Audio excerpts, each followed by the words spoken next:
Make no mistake about it. I think Peacemaker season 2 was fantastic. I loved it. I always love it when a new series comes out and I find myself counting down the days to the next episode dropping. That's how you know I'm really into a show. And I was absolutely like that with Peacemaker season 2. I think James Gunn crushed it. I think he did a fabulous job with it. And after episode 7, I was like, man, cannot wait for that finale. The finale wasn't so great. Now, again, let me state this very clearly. Even with the finale, to me, not being so great, I thought Peacemaker season 2 overall as a whole, absolutely fantastic. I'm definitely going to give it a rewatch. I just probably won't rewatch the finale. But, the finale underwhelmed, and there's been a whole bunch of reasons given that people talk about why it didn't work for them. And I'm going to cover a couple of those. But I think there is one main reason that the finale felt so unsatisfying to me. At first, let's talk about some of the smaller ones, okay? And I mentioned a couple of these in my quick reaction to the finale, but the whole episode felt like a giant post-credit scene rather than its own chapter of the story. Yeah. Right? Like, you watch every episode of Peacemaker, every single episode felt like a fully fleshed out whole chapter of a story that would have loose ends and open doors and all that kind of stuff. Yes, but it felt like true storytelling. The finale felt, here's the word I used most, Jonathan. The finale felt random. Yes, now there's a scene about this. Oh, now there's a scene about this. Oh, now we're doing this. Oh, now we're doing this. And none of it not only felt connected to itself, cobbled none together. of it felt, it felt very cobbled together, and none of it felt like it was connected to the greater story either. It was just random. Oh, now we're going to have Sexy Butthole Chicken Face, whatever the name of that band is. I'm assuming the name of the band was Sexy Butthole Chicken Face. It is. It's our third chicken reference of the day. Yeah, not Nelson, but the other band, whatever they were. Yeah. I mean, okay, yeah, you had the band playing the theme song. Okay. Did we really need 2 band montages? Right. In an episode? And I was already confused the first time. I was like, why are we, is this preceded? Yeah, did we just get out of, did he just like have his father die, but now he's at a boat party? Like, I was confused at first. And don't get me wrong, I love Nelson. I can't live without your love and affection. I used to love Nelson. I thought they used to be great. But I'm saying, did this thing really need 2 big, giant, long musical montages? No.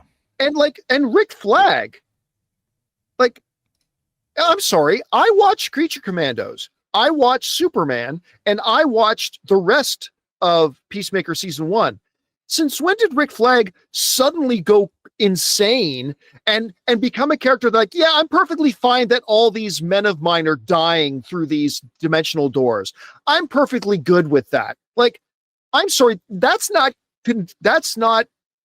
what's the word I'm looking for? Conducive? It's not consistent with everything we've seen in Rick Flag and everything else. Like, all of a sudden out of nowhere, he's just a villain. Well, and they also out of nowhere, he's a villain. Yeah, they established that scene where he was beating up Peacemaker when they first had him in prison, and then he was free. He was like, "Oh yeah, I wasn't actually angry. I just want him to think that's my motivation." So now, narratively, you've established that is not him. So it confuses us when suddenly it is him.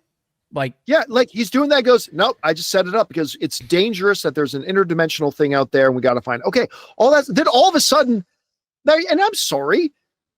Lex already showed there's a way if you want to create some interdimensional prison. Lex did one. Yeah. There's ways you can do it. So I'm going to put that aside for a second. Okay. I'm going to put that aside. The total randomness of it, the unnecessarily long musical montages, the fact that it did not feel like its own chapter of the story. It just felt like one big long post-credit scene, which is very unsatisfying. And then listen, I'd be remiss if I didn't point out the whole, there's a really big cameo coming. I thought I missed it. So did I. He implied that the finale was going to deliver a big cameo. That was always in relation to the fact that at the end of season 1, the entire freaking Justice League shows up. But in season 2, so what? Was sexy butthole chicken face? Was Exactly. that the big cameo? Was Nelson the big cameo? Or was 2 episodes earlier, Lex was the big cameo when we already had no fewer than 4 other characters from the Superman movie already cameo in this season? Yeah. That's the big cameo? And that's, by the way, that's not fandom building it up. James Gunn himself said it. Right.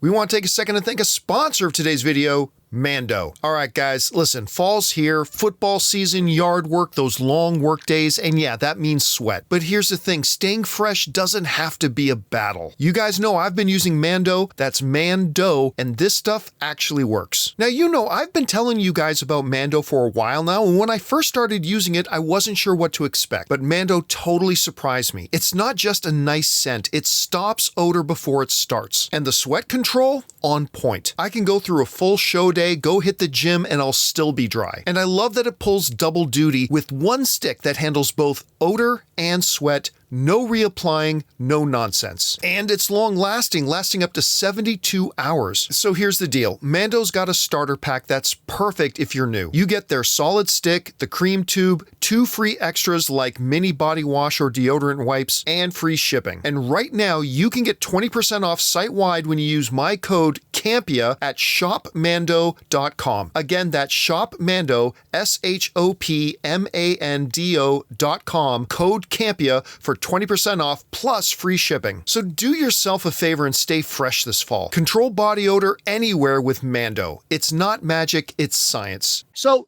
there's all that, okay? There's all that. But I'm going to tell you now the real reason that final episode felt so unsatisfying. Because overall, other than the Rick Flag change of face, nothing really stood out to me as being particularly really bad. Like, oh, this thing happened in it, and that was so stupid. There's nothing big and glaring about it. Right. Here's the part that was so unsatisfying. And I'll be honest with you, even though I still love season 2 overall, I think it was great. I loved it. This one thing not only made the finale really unsatisfying, it kind of casts a little bit of shade on the rest of the season as well, and it's this. Chris's one big journey, his whole motivation, as set up in Peacemaker season 1 and set up in all the marketing of season 2 and throughout season 2 itself, was that more than anything else, Chris wants to be a real hero. That's the whole gist of everything. Mm-hmm. Even in the commercials before season 2 debuted, and we saw him there being interviewed by the Justice Gang, and he him really expressing, I just want to be this. In his conversation with ads, I just really want to be a hero. I'm tired of being a joke. I want to live up to this. I want to be this. All that kind of stuff, right? In screenwriting, you got to have your character, and you got to have what it is your character wants. That's a prime base level thing for screenwriting, right? Is having your characters, but ultimately, what's your character's motivation? What is driving that character? What's your character's goal? What's the character after? Everything about Chris, for him, was to become a real hero, right? Guys, we never see Chris do anything in this series. And for Chris, you get us attached to this character, and we were looking for a moment, whether the world recognizes it or not, whatever thing, for Chris to have that moment to become that hero, to be that hero. Because what we've been told all along is that's what he's after. That's his character journey. To get to the finale and not give Chris that moment to either be a hero or act heroically or whatever. Let me put it this way. Imagine, if you will, let's go back in time a few years to the era of the Arrowverse. Could you imagine watching 8 episodes of Arrow? No. And there only being... Let me stop you right there, John. No. Can you imagine watching 8 episodes of Arrow and only having one of those episodes out of the 8 where Oliver has an action scene and does something heroic. Can you imagine that?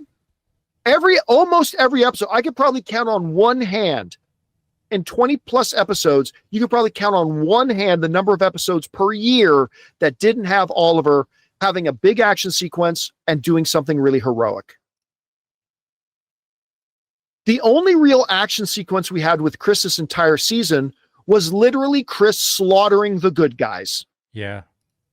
As it turns out, the people he was killing were actually those rebelling against the Nazis on Earth X. Yeah. Right?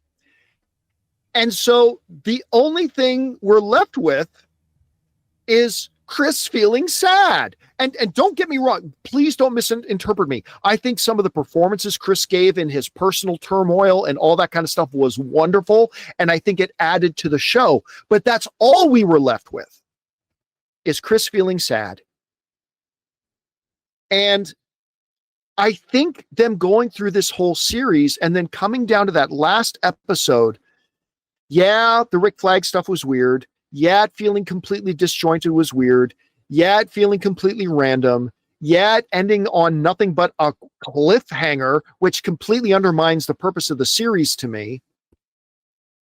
But we never, as an audience, you never gave the audience any sense of fulfillment of what you said his entire character journey was about, which is about him becoming a hero. And listen, I understand, before anybody starts writing this garbage to me, I understand sometimes it's good to subvert expectations and all that kind of stuff. I get it. I agree. I even would have been okay if we had something in the final episode of Chris in an attempt to do something really heroic, fails horribly, or there's a bit of a twist to it. I would have been okay with that too. But it just getting to that whole end when his whole thing is, I just want to be a hero. This is all I've ever wanted my whole life. It's everything I'm trying to do. It's everything I'm trying to be. I'm tired of being a joke. I want to be taken seriously. I want to be all this. And ultimately, the big culmination is him sitting in his hotel room going, my friends love me, which is a beautiful moment. Don't get me wrong. It's a beautiful moment. As was Eagly putting his hand on Economos' shoulder. That was Not great. gonna lie to you. Yeah. That was one of my favorite moments in either season of Peacemaker. That was great. I thought it was great because as much as Economos always talked crap about Eagly, he was always there for Eagly. Whether it's feeding him or trying to find him when he thought he was lost or defending Eagly, whatever, he was always there for Eagly. And at the end, Eagly recognized it and put his hand on Economos' shoulder. And I thought that was a beautiful moment. I really did. I thought it was great. But yeah, I got to say, it just made Peacemaker for me end on a very unsatisfying note. Again, overall, let me be very, very clear about this. I know I'm repeating it a bunch of times because I know people are going to take me out of context. Right. I think overall, the series was great. I love the season. Overall, 7/8 of it were absolutely fantastic, and I loved it. But I think that's the main way it went wrong in the finale. And again, it doesn't undermine anything that happened in the previous episodes or anything like that. Again, the series is still great. I still thought it was excellent, but that's, Jonathan, where I thought they really dropped the ball. They made a number of mistakes in that finale, but I think the main thing they did was by not giving Chris fulfillment of that entire journey. And I think that was a big mistake on their part. I agree. I felt like, once they approached him and they cheered him up and he realized he had friends, huzzah. And then they used all that money and they decided to make their own little, facility. I thought it was going somewhere, and then it just kind of did it. And I was like, oh, so they have a new team, like an independent team.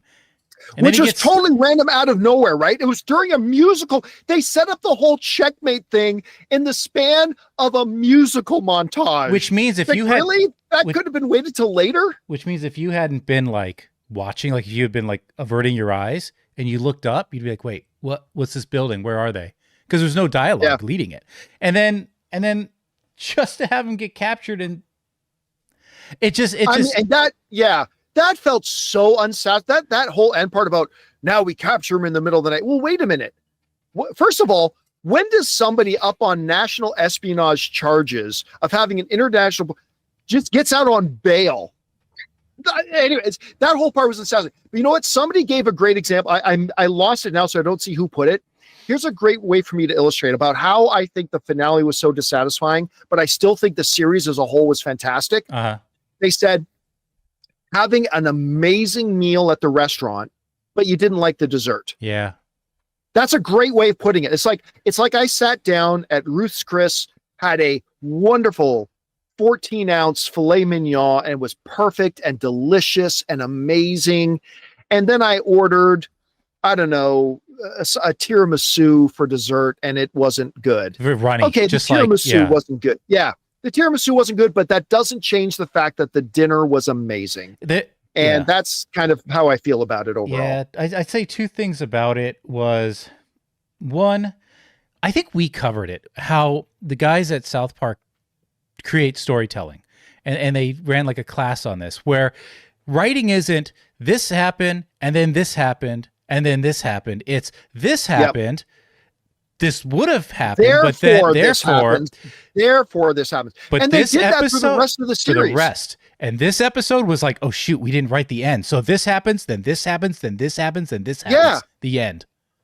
I honestly would have felt better if they just ended the series at the end of episode 7. Yeah. But whatever. Anyway, guys, question is for you.